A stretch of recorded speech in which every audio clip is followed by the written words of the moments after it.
All right, this time we're going to be talking all about gravity. But to understand gravity, we're going to have to look at a couple of things first. Like, what is the difference between mass and weight? Why is this important? Well, it's important because if you're looking at gravity, gravity is going to cause an acceleration and a force. The force is the weight. The mass, though, is needed to calculate the rest.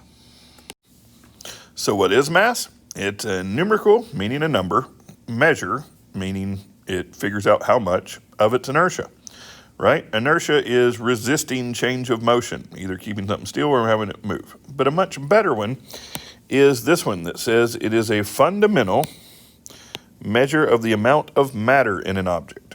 And that's what I want to keep in mind for mass, is mass really is saying how much of stuff is in the object you're looking at. Okay?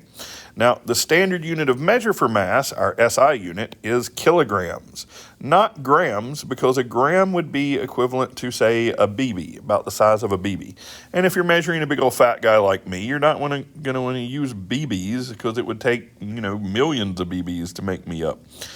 So we use a 1,000 quantity of grams called a kilogram, because that gives us a more reasonable amount of the mass in certain things on Earth.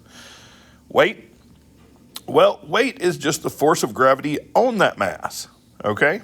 So it's really a force. And so we'll find out that the force formula is very similar to this weight formula because it's just mass times gravity gives us our weight. Mass times acceleration gives us a force. So since weight is a force, its SI unit is newtons. Yeah, remember that's the SI unit. You probably use pounds. Pounds is what we use here in America. Now we need to have a little bit better understanding of what gravity really is. You've experienced it all your life, but we need to understand it conceptually and mathematically. To do that, you need to understand that gravity is both a term that is used for acceleration and the force of gravity.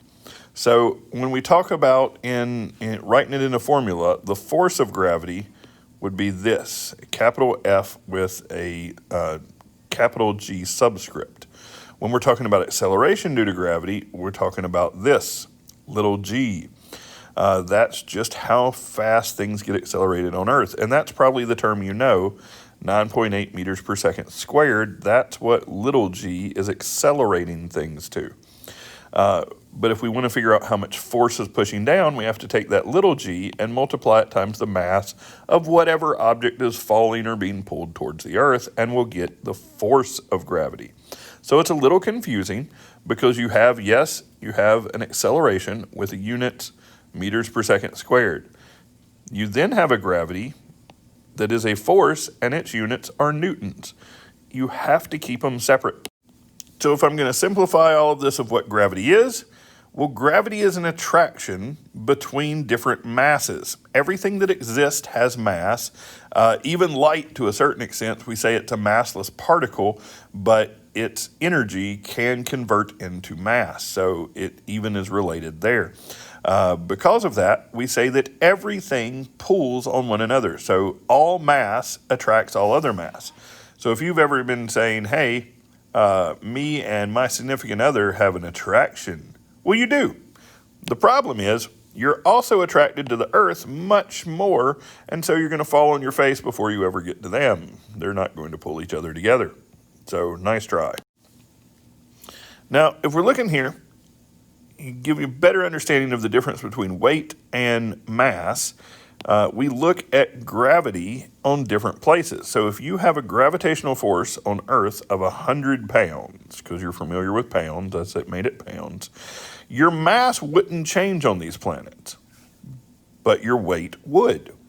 So even moons, I know that's not a planet, but no matter where you go, it depends on the mass of whatever you're standing on. So Jupiter has more mass than the Earth, and it would have a greater force, and so you would end up weighing heavier than you do on Earth. The moon, it has less mass than the Earth does, and so it would have less of attraction to you, and you would weigh less than you do on the Earth. And you can get an idea of how much mass is in each of these planets and moon based on how much you would weigh on them if you weighed 100 pounds on Earth. So we see less mass in the Earth, less mass in the Earth, less mass in the Earth, less mass in the Earth, less mass in the Earth, and then these three are greater mass than the Earth. So the important thing to remember is no matter where you go, your mass will stay the same though. So if you have a mass on Earth of 45.4 kilograms, no matter where you go, even our sun, your mass will stay the same. It'll always be 45.4. Your weight, which is the force that it pulls you towards it, it will change by significant numbers, okay? So that's our difference between mass and weight, and hopefully you can see how gravity is directly related to them, the acceleration due to gravity and the force of gravity.